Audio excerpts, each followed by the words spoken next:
महिन्याचं पोरग, एवढं एवढं नारा माधा गोंदा विठाची बायको, एवढं एवढं 6 महिन्याचं पोरग ती बिदरवरून घेऊन आली, पांडुरंगाच्या दारात उभं राहिली.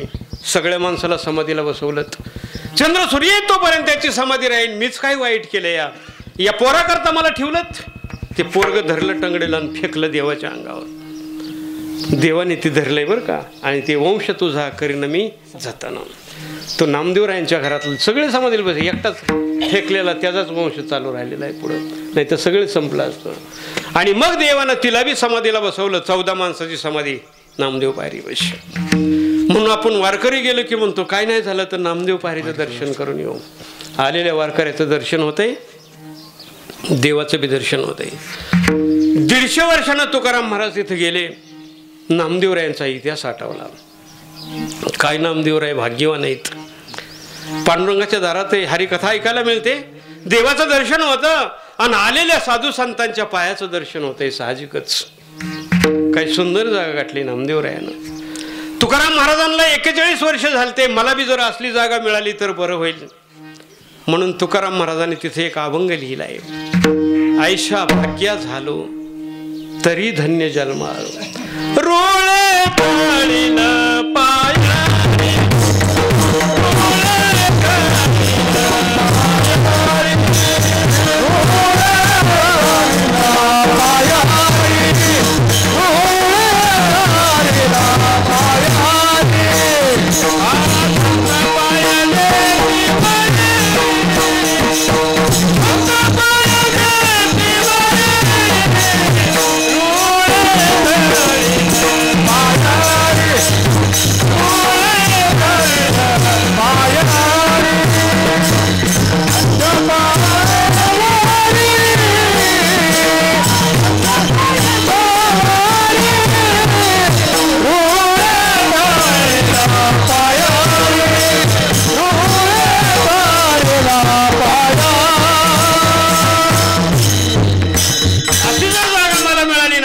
तुकाराम महाराज म्हणतात तर भाग्यवान आहे मी. आयुष्या भाग्य झालो, रोळे तळीला पाय देवाच्या दारातली पायरी झालो ना, येणाऱ्या वारकऱ्याचं दर्शन होईल. 41 वर्ष झालं तर गाथा लिहून संपली होती.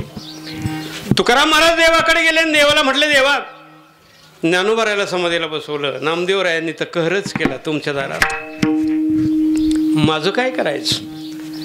देवानं नामदेवराय तुकाराम महाराज सांगितलं, ज्ञानोबाराय ज्ञानी होते, नामदेवराय भजन करणारे नामी होते, पण तो कीर्तन करायस.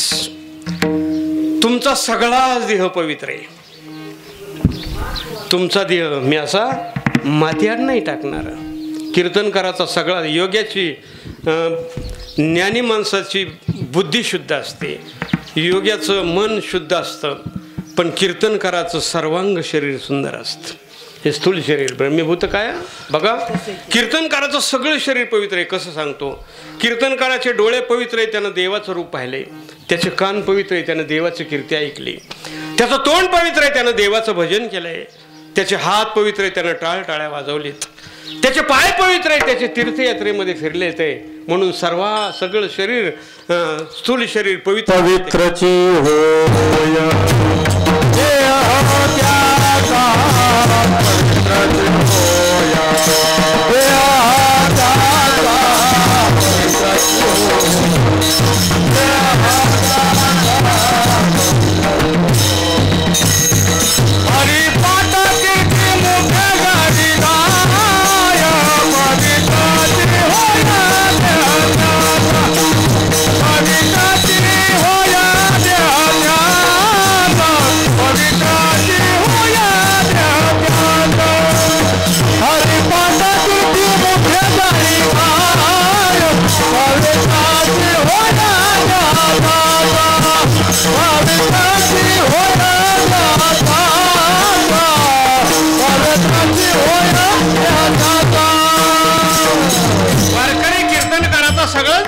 असतो. आणि तुम्ही आयुष्यभर कीर्तन केलंय म्हणून तुमचा देह पवित्र आहे. पवित्र 2 गोष्टी पवित्र असतात, ज्ञान आणि नाम. सकळ मंगळनिधी नाम, अन्नही ज्ञानेन सदृश. आणि नाम आणि ज्ञान दोन्हीचा संगम म्हणजे कीर्तन आहे. म्हणून कीर्तन सगळ्या माणसाला पवित्र करतं, कारण दोन पवित्र गोष्टीचा संगम कीर्तनामध्ये आहे. आणि तुमचं शरीर सगळं पवित्र आहे, असं पवित्र शरीर मात्यावर नाही टाकणार. बरं, दुसरी गोष्ट, तुमचं शरीर अमर आहे. अमर, तुम्ही अमृत पिलात. लोक म्हणतात इंद्राने अमृत नेलं, पण आज कलियुगामध्ये अमृत आहे ते देवाचं नाम अमृत आहे. नाम अमृत, ज्ञान अमृत आहे आणि नाम अमृत आहे. ज्ञान आणि नाम या दोन्हीची हरिकथा म्हणजे कीर्तन आहे, त्याला कथामृत म्हणतात. आणि ज्यांनी कीर्तन ऐकलं ना त्यांनी अमृत सेवन केलंय, म्हणजे त्याचं शरीर संपलं तरी ते अमर राहतात. तुम्ही आयुष्यभर कीर्तन केलं म्हणजे तुमचं शरीर कसं या अमर आहे. अमर, तुम्ही अमृत सेवन केलंय, पवित्र बी आहे आणि अमर बी आहे. नामामृत सार मुकाम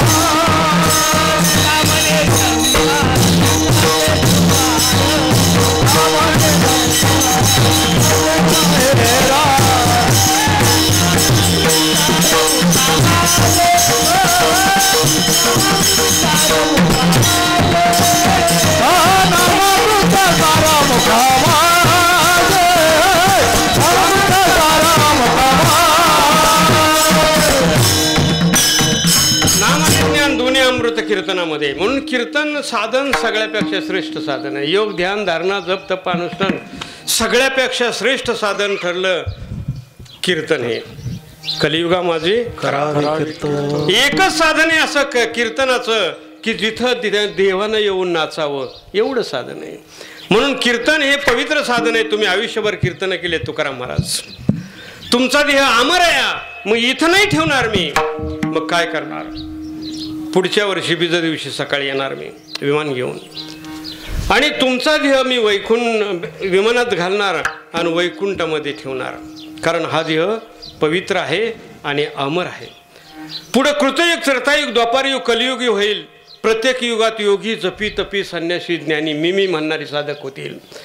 तरी सुद्धा भावी कालामध्ये कीर्तनकाराचा देह किती पवित्र असतो हे दाखवण्याकरता नमुना म्हणून तुमचा देह नेणार आहे. आतापर्यंत कुणीच गेलं नाही. नारद, पराशर, पुंडलिक, व्यास, अंब ऋषी लय झाले मोठमोठाले, पण देहासकट जाणारा पठ्ठ्या एकटाच, कारण त्याने देह पवित्र केलता, बाकीच्यानं मनबुद्धी पवित्र केलती. मग तुमचा देह मी का नेणार आहे त्याचं कारण आहे, तिथं वैकुंठात नेऊन ठेवणार. जोपर्यंत चंद्र सूर्य आहे तोपर्यंत कीर्तन माध्यम बी शिल्लक राहील, कीर्तनानं देह पवित्र होईल हे बी शिल्लक राहील, कीर्तन साधन बी पवित्र राहील, म्हणून मी नेणार आहे तुमचा देह. तुकाराम महाराज म्हणले मृत्यूलोकाचा नियम आहे, जातशी ध्रुव मृत्यू, इथलं इथंच मरतं. तरी सुद्धा तुम्ही त्याला अपवाद आहे, कारण तुम्ही श्रेष्ठ नाही, तुम्ही केलेली साधना श्रेष्ठ आहे, कीर्तन श्रेष्ठ आहे. एकच असा आहे, मृत्यूलोकाचा नियम आहे, इथलं इथंच मरतं, देवाने अवतार घेतलेला. तरी बी सुद्धा तुकाराम महाराजानं त्याला खोडून काढलं. त्याची ताकद कीर्तनाची, तुमचं काही नाही, कीर्तनाची ताकद अशी या. कीर्तनानं सृष्टीचा नियम मोडलेलं पहिलं उदाहरण म्हणजे तुकाराम महाराज.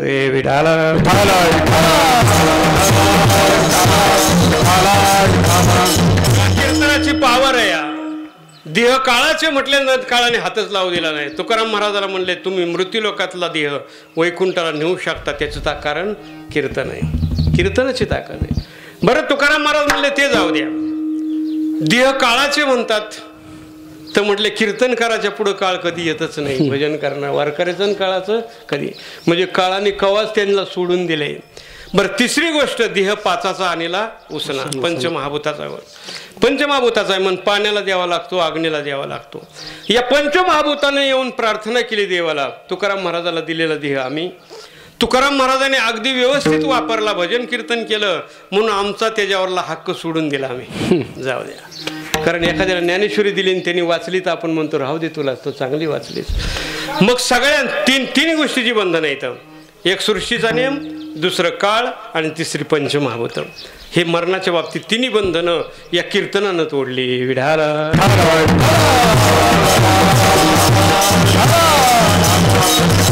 काहीच करत जाऊ नका, कीर्तन असेल तेवढं ऐका फक्त, बस. याच्यासारखं काही साधन नाही सोपं. कुठं कीर्तन असेल त्या कीर्तनाला सहकार्य करावं, कीर्तनाला उपस्थित राहावं, कीर्तन घडवून आणावं. आपल्या घरी देव आणायचा असाल तर कीर्तनानंच देव येतो. एवढी कीर्तनाची एक पावर आहे. कलियुगामध्ये सगळ्यात सोपं साधन आहे कीर्तन. म्हणून या कीर्तन तुकाराम महाराजाला सांगितलं. मग बीज दिवशी सकाळी बीज आली. तुकाराम महाराज त्यावर भजन करत बसले. सकाळी 10 वाजता देवाला लक्षात आलं आज तुकाराम महाराजाला आपल्याला आणायला जायचं. तुकाराम महाराजांनी सगळी मंडळी घेऊन देहूला मंदिरापुढे बसली होती. आज मला देव न्यायला येणार आहे. अगोदरच ठरलेलं होतं. आपल्यासारखं अचानक असा गचाकला असं नाही आपल्याकडे. मग फोन करायचं मग कसं काय, ते अगोदर ठरलेलं होतं. सगळे आप्तेष्ट बोलावलेले, सगळे बोलावलेले. आणि मग देवाच्या लक्षात आलं की आपण तुकाराम महाराजाला आणायला जायचं. 10-11 वाजता तुकाराम महाराजांनी देवानं विमान काढलं. खरं म्हणजे नेहमी गरुड चालक होता ना विमानाचा, पण गरुडाला बोलावलंच नाही त्यांनी. आज स्वतःच विमान बाहेर काढलं देवानं आणि निघाले तुकाराम महाराजाला. ड्रायव्हर आला पळत. गरुड, देवा तुम्हीच गाडी चालवली, तुम्हीच चाललाय, मला नाही बोलावलं. म्हणले नाही, मोठ्या माणसाला आणायला जात असताना स्वतः जावं बरं का, ड्रायव्हरवर सोपू नाही. कारण मला एक ड्रायव्हर न्यायला आलता. ते म्हणला 50 रुपये द्या, टाकल्याशिवाय मला गाडी चालवता येत म्हणून ड्रायव्हरला नाही, स्वतःच गाडी चालवली आणि स्वतःच विमानात बसले. आणि तुकाराम महाराज खरं म्हणजे 12 वाजता जायचं होतं, पण तुकाराम महाराज आले 10:30 आले. पण तुकाराम महाराज आता मरायचंय, जायचंय वैकुंठाला, पण भजनात इतकं गुंग झाले. बघा शहाणी माणसं. आता आपल्याला मृत्यूलोक सोडून जायचं आहे तरी बी भजनामध्ये इतकं गुंग झाले. लोकमान्य टिळकांना धरून चालवलं होतं हे लोकांनी, इंग्रजांनी. याला आता मारायचं ठरलं होतं, म्हणजे फासावर द्यायचं असं ठरलं. तरी बी ती डोळं झाकून झोपत होत. कसलं माणूस आहे, कुठं चालवलाय तरी बिंदास आहे. आता हे लोक सोडून जायचं आहे तरी तुकाराम महाराज भजनामध्ये इतकं गुंगले. देव येऊन उभा राहिले वाट बघत. खरं म्हणजे लोक वर्षानुवर्ष देवाची वाट बघतात देव भेटल म्हणून, पण आज उलट झाले. भगवान परमात्मा उभा राहिल्या तर तुकाराम महाराजचं भजन कवा संपलन, माझ्याकडे कवा लक्ष देतील, म्हणून देवच उभा राहिला. अभंगाच्या दुसऱ्या चरणात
बसलेलं 1 तास झालं.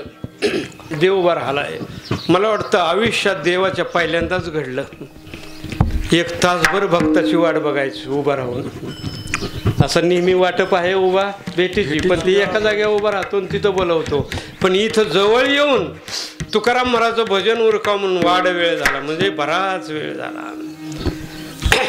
तुकाराम महाराजचं भजन कवा संपत आहे, माझ्याकडे कवा त्यांचं लक्ष लागतंय. खरं म्हणजे जरा उरफटच झाला आहे का नाही, आयुष्यात पहिल्यांदाच घडलं. एक तासभर उभा राहिले आणि हे भजन करत बसलेलं. आणि मग तुकाराम महाराजांच्या एकाएकीत लक्षात आलं की देवने येणार. डोळं उघडलं तर समोर उभा होते. वाईट वाटलं थोडं तुकाराम महाराजाला, देवाला वाट बघायला लावली. आणि मग 11:30च्या दरम्यामध्ये भगवान परमात्मा उठून तुकाराम महाराज गेले, देवाचं दर्शन केलं. सगळ्या लोकांच्याकडे दर्शन केलं. आम्ही जातो, तुम्हा राम राम घ्यावं. हा, तुकाराम महाराजाला विमानात बसवलं. विमानात बसवायच्या टायमाला तुकाराम महाराज म्हणले, देवा एकट्यालाच बसता येतं का, 2 माणसाची जागा आहे का? म्हणजे मंडळीने आपली आयुष्यभर सेवा केली. या ती पत्नी आहे आपली आणि तिच्यामुळं आपल्याला परमार्थ करता आला. खरं म्हणजे तुकाराम महाराजाला पहिली आठवण झाली, कारण तुकाराम महाराजांना परमार्थाला पोषक होती ती जिजाई साहेब होत्या. परमार्थाला पोषक होत्या, परखड बोलायच्या, कारण घरात मन रमू नये म्हणून. पण तुकाराम महाराजांच्या अगोदर कधी जेवले नाही. कोणत्या डोंगरावर भजन करायला लागले माहिती नसताना 3 डोंगर फिरायचे आणि टायमाला जेवण द्यायचे.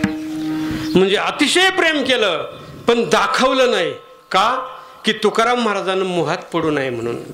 मला वाटतं परमार्थाला पोषक असावी जिजाईसारखं आहे. परमार्थात असं बरं का, भांडकुदळी बायको परमार्थाला पोषक आणि गोड बोलणारी परमार्थाला घातक. कीर्तनाला निघाला की ती बी गोड बोलते, थांबा की मला बी यायचं, या 2-3 भांडी घासते. आणि मग थोड्या वेळाने म्हणल्यावर चल की, नाही आता पप्पे बी झोपलाय, जाऊ द्या मरू द्या, उद्याच जाऊ कुठं असं वाटायचा. मला वाटतं भांडकुदळी ज्याची बायको आहे ना, ती 8 वाजताच 9ला कीर्तने ना 8ला हजर समजायचं देवळात. समजायचं ह्याचं घरचं बरोबर नाही म्हणून, पण तरी परमार्थाला पोषक आहे ते. तुकाराम महाराज म्हणले, मग माझी पत्नीने आयुष्यभर माझी सेवा केली. या एक सहचारिणी आहे, एक जागा आहे का दोघापुरती? देव म्हटले आहे ना, पती पत्नीला दोघाला न्यायपुरती पत्नीला जागा असते, ती अर्धांगिनी असते जागा. आणि मग एवढी माणसात बसलेली होती. मग तुकाराम महाराजांनी जिजाबाईला विचारलं, तू आयुष्यभर माझी सेवा केलीच, परमार्थ करायला निमपुण्य सहकार्य तुझे, या येतेच का माझ्याबरोबर? चल. त्यावेळेस जिजाबाई म्हणली, माझी मंगळी झाली. मंगळी म्हणजे म्हैस. नुकतंच तिला 8 महिने झालं. तर म्हणली आता महिन्याने तर येईन, दूध घालायचं. म्हणली माझी मंगळी झाली ना, आताच कशाला जायचं? म्हणून तुकाराम महाराज म्हणले, मंगळी सांभाळत बस. म्हणून बहुतेक बाया म्हशी सांभाळत बसल्यात, नवरा गेला. मंगळी राहिली माझी. मग म्हणले, तू असं कर, आता मंगळीच सांभाळ. मग तुकाराम महाराज विमानामध्ये बसले. सगळी माणसं समोर बसली होती. सगळ्या माणसात तुकाराम महाराज राहिले.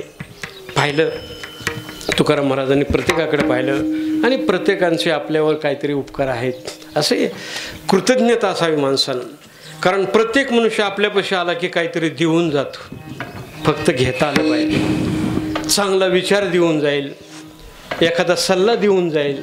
असं जर घेत चाललं ना तर त्या सल्ल्यानं आपल्या आयुष्याचं कल्याण होतं. म्हणून समोर पाहिलं तर प्रत्येकानं आपल्यावर केलेल्या उपकाराची जाणीव तुकाराम महाराजाला झाली. यानं आपल्याला बरंच दिले. यदा कदाचित त्यांनी आपल्याला बरंच दिले, पण आपल्याला त्यांच्याकडे दुर्लक्ष केलं आपण. म्हणजे त्यांना लक्ष देता आलं नाही. आपल्याला कुटुंबाकडे जाता आलं नाही. त्यांची कधी विचारपूस करता आली नाही. उठलं की भजनाला जायचो, त्याच्यामुळं कोणाच्या मुलाबाळाची बायका पोरांची चौकशी केली नाही. पण या लोकांचं मला सगळ्यांचं सहकार्य, सगळ्याकडं पाहिलं. आणि कृतज्ञ मनुष्य असतो तो प्रत्येकाचे उपकारच जाणतो. जो दिसतंय त्याने काय काय केलेले. काय काय माणसं येतं आपण दुसऱ्यावर उपकार केलेलंच आठवतात, आणि काही माणसं दुसऱ्यानं आपल्यावर जे जे उपकार केलं त्याची आठवण ठेवतात. या सगळ्यांची तुकाराम महाराजांनी आपल्यावर केलेल्या उपकाराची जाणीव ठेवली. आणि तुकाराम महाराज विचार करतात, आता यांच्याकरता आपल्याला काय करता आलं नाही, पण यांच्या मनात राग नसावा म्हणून तुकाराम महाराजांनी सगळ्याला हात जोडले, विनंती केली. आणि विमानात बसल्यानंतर जाताना एक निरोप दिला.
आम्ही जातो तुम्ही कृपा आम्ही जातो तुम्ही कृपा आम्ही जातो तुम्ही कृपा आम्ही जातो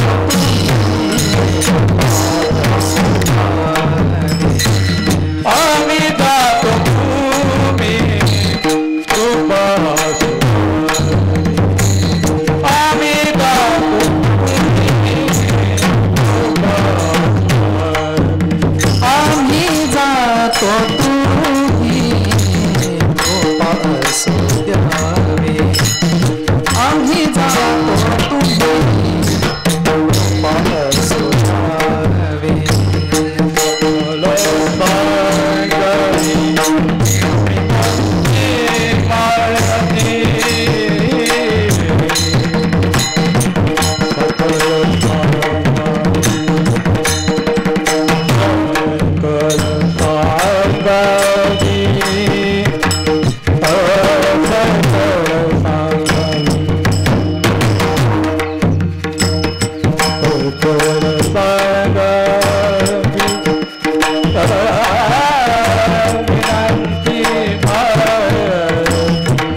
मी जातो तुम्ही कृपा सुद्यावी सकळा सांगावी विनंती माझी वाडवेळ झाला उहा पांडुरंग वैकुंठा श्रीरंग बोलावे तो.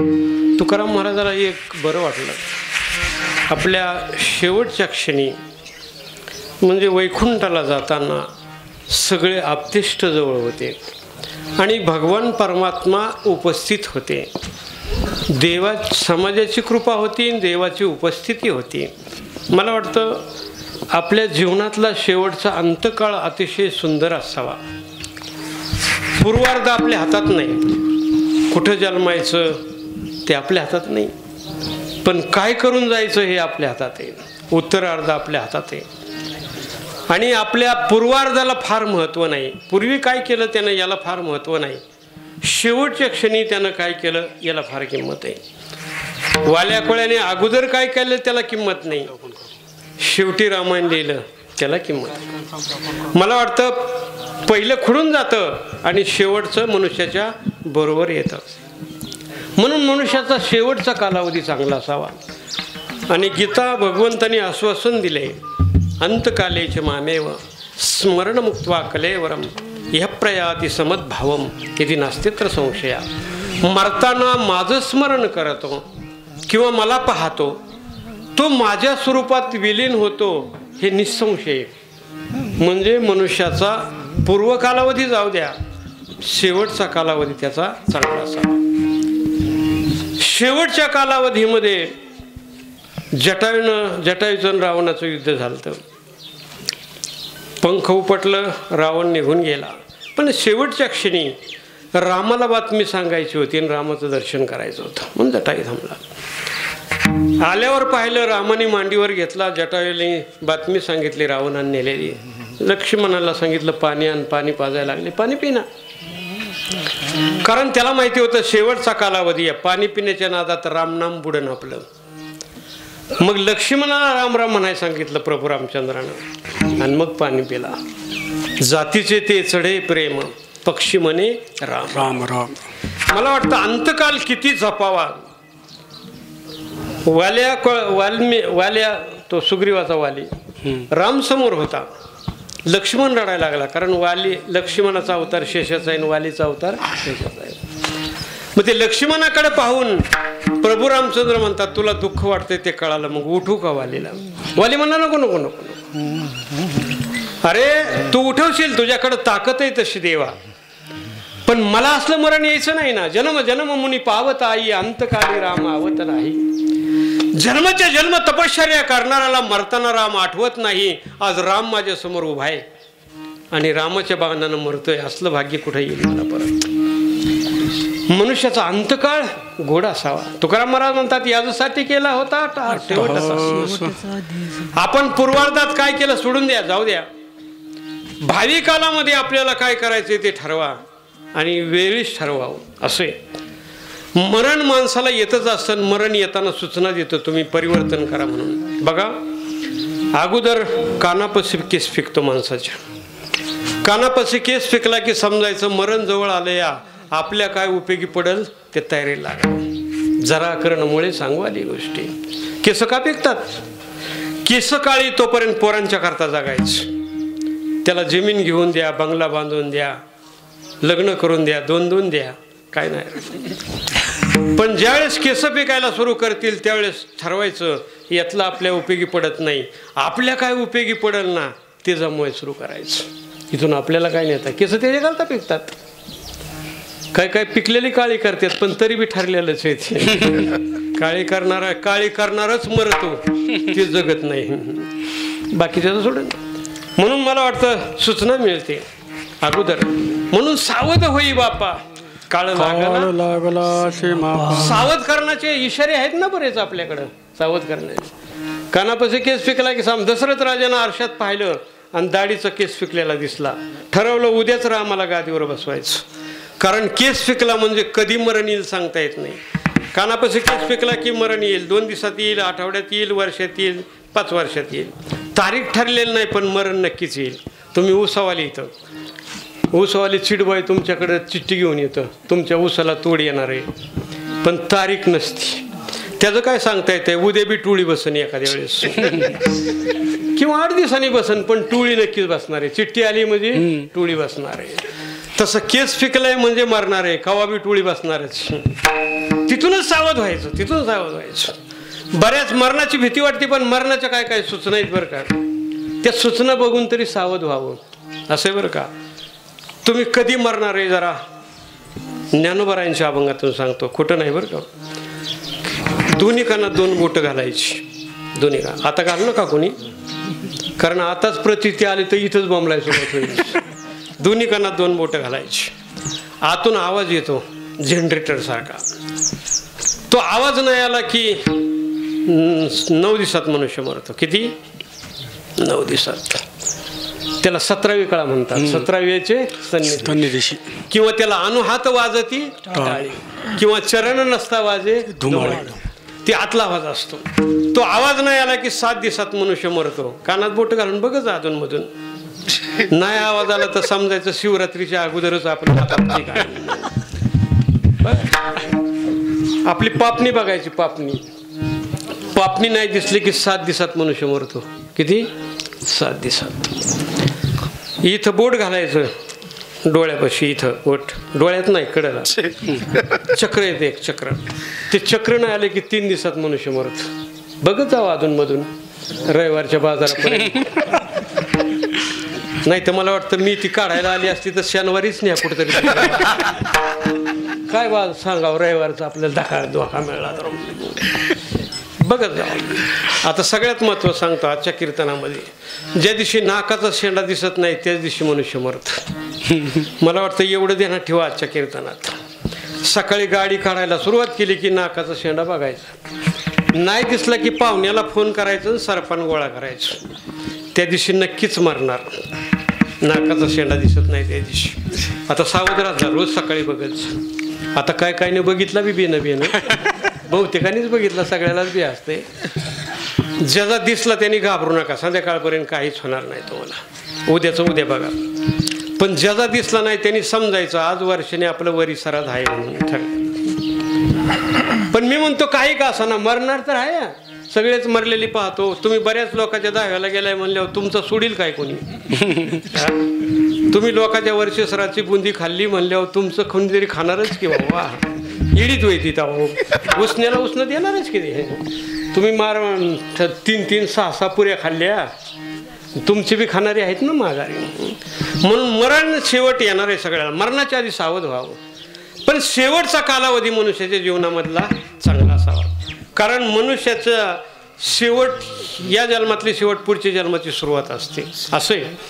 आयुष्यभर करल ना आपण ते मरताना आठवतं, आणि मरताना आठवतं तशी गती पुढे मिळते. जितेने अवसरे आवडूनी वरे, मरणाचे मेरे फार हो लागे, मरणी जयाचे आठवे, तोची गती ते पावेचे. आयुष्यभर केलेलं मरताना आठवतं, मरताना जसं आठवतं तशी पुढचं जन्म मिळतो.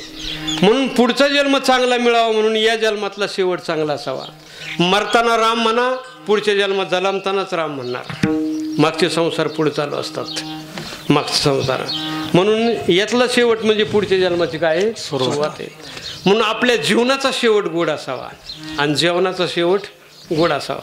बघा तुम्ही काय काय पोरं जन्मतानाच रामकृष्ण हरी म्हणतात, समजायचं गेल्या जन्मात मरताना राम राम मिळेल. काय काय जन्मताना शिव्या देतात, समजायचं गेल्या जन्मात म्हातारं शिव्या देऊन मेले. काय काही लहानपणी चोऱ्या करतात, समजायचं गेल्या जन्मात यांनी म्हातारपणी चोऱ्या केल्यात, आयुष्य चोऱ्यात गेले. एक बाई बाळातपणाला गेली, नर्सनी बाळातपण केली आणि बाजूला झाली तर तिचं गंठेलच गायब. म्हणली मगाशी होतं कुठे गेलं. इथं पडलंय का बघितलं तर जलामलेल्या पोराच्या हातात होतं. जलामल्या नर्सचं घंटेला हाणलं म्हणल्यावर किती प्रॅक्टिस असेल. मागचा सराव पुढे चालतो राहतो. म्हणून मागचं पुढं चालतं, म्हणून मागचं गेल्या जन्मातलं चांगलं असावं म्हणजे पुढची सुरुवात. असं आहे. जेवणाचा शेवट गोड असावा आणि जीवनाचा शेवट गोड असावा. जीवनाचा शेवट गोड असावा. जेवताना सुद्धा गोड घास खावा, म्हणजे शेवटी जो घास खाईल ना तसा ढेकर येतो. म्हणून शहाणी माणसं भात वरण शेवटी खातात. आधी काय खाल्लेलं ढेकर येत नाही, शेवटी खाल्ल्याला. मग ज्यानं शेवटी जसं खाल्लाय तसा त्याचा ढेकर येतो. ज्यानं आंबाट खाल्लंय त्याचा ढेकर ज्याने तिखट खाल्लाय शेवट काय काय जेवले आमटी पेत्यात त्याच्या ढेकराचं विचारू नका इरबळच तिखट गुळणी आणतात म्हणजे शेवट जेवणावरून पुढचा असतो त्याची येतात ती ढेकर ते ढेकर येतात तसं ज्यानं देवाचं नाव घेतलं तसंच पुढे येतं म्हणून मला वाटतं पुढचा जन्म चांगला मिळावा म्हणून या जन्मातला शेवट काय असावा चांगला असावा गोड असावा तुकाराम महाराज म्हणतात माझा शेवट किती गोड आहे शेवटी मला भगवान परमात्मा विठ्ठल भेटायला आला अंतकाळी मी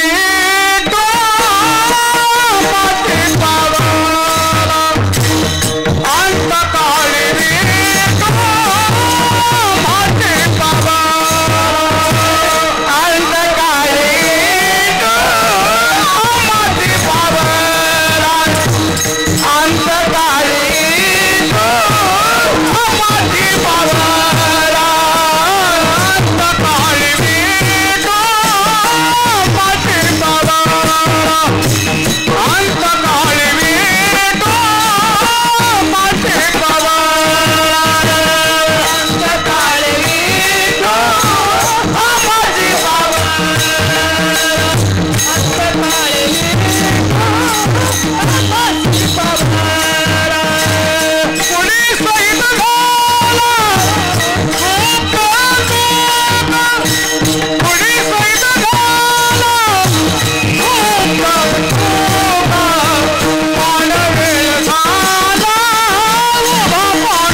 असू द्यावी सकळा सांगावी विनंती माझी वाडवेळ झाला वा बाणरंग वैकुंठा श्रीरंग बोलावी तो आज यांचं पुण्यस्मरण आहे. पार्वती शंकर खंडागळे यांच्या पुण्यस्मरणानिमित्ताचं आपलं कीर्तन आहे. आपण सगळेजण त्यांच्या आत्म्याला शांती मिळावी